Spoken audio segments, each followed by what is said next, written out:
Hello! This video is going to focus on adding slideshows, a special request from Miss Wilson.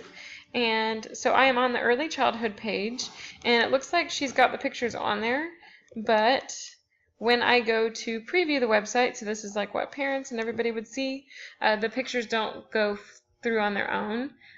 You have to click through them. So I'm guessing that that's probably what she wanted to be fixed. So we're going to go back to our editor.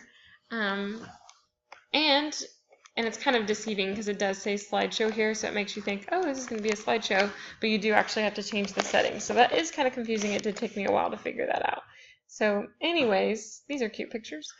So instead of double clicking, because when you double click, it takes you here, and so this is where you can add all of your pictures.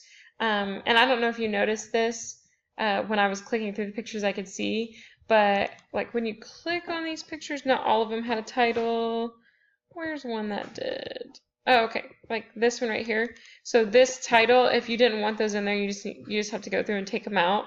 So if you wanted to add little short descriptions, I usually just add, you know, a basic description in the title, because when I try to add it down here, you can't always see it unless you click on the image. So anyways, just a little tip on that. And by the way, sorry if you keep hearing weird noises. My dog is in the background messing with his bones, so I apologize for that. Anyways, so when you double click, again, that's where and when it takes you to this screen.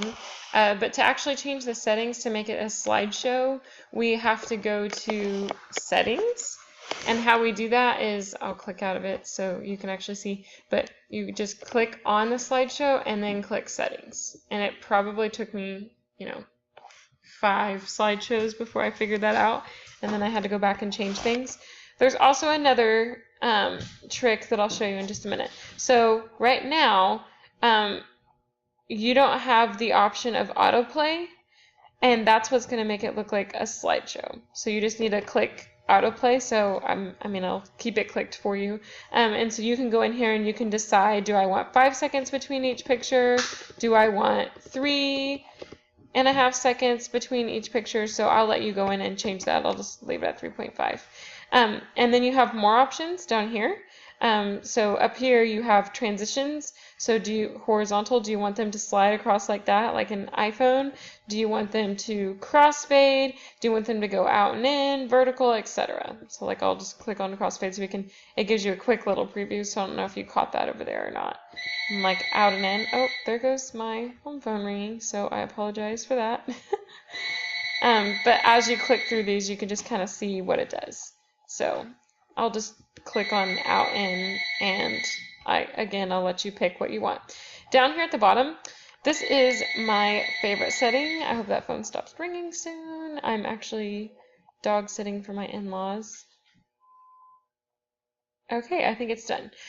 So these are my favorite options down here. When the image is clicked, this is what you choose for it to do when people click on it. So you can tell it to do nothing, or you can tell it to enter expanded mode. When it enters expanded mode, I'll show you what that looks like here in just a minute, but it just basically pops up. So if there is a long description, then at that point they can actually read it. And then the show the navigation buttons, if you'll watch over there by the slideshow, I'm just taking them on and off. So you can either have those buttons for people to click through on their own, or you can take them off. It's totally up to you.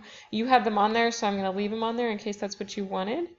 And yeah, so clicking that autoplay is what's going to get to play. And then as far as the images go, it's kind of tricky, and it took me a while to figure this out too, but like I never choose crop. I always click center. So I'll change it back to crop for you just in case you want to change that. And it's hard to see until you actually have the pictures playing, so I'm going to exit out and I'm going to hit preview. And then we should be auto, yeah. So it doesn't really look like it did it right. Or maybe it did and I just don't realize it. But I use the center feature because it shows the pictures the biggest that they can be. So you just kind of have to play with those settings. But now your video is actually a video. And the expanded mode, this is what it looks like. So like let's say I wanted to read the description for this. I would just click on it, and then if there was a description, it would be down here. So this box would be bigger. and there would be a description below it. So anyways, that's how that works, and it's really nifty, and now you actually have a slideshow. So I hope that I answered your question. I hope that I didn't dodge it. I tend to do that sometimes. I talk in circles. So if I didn't, just let me know and I can cover it again. And we are going to see each other at our meeting, but if you need it sooner than that, I mean, I can, figure something out. So just let me know. All right.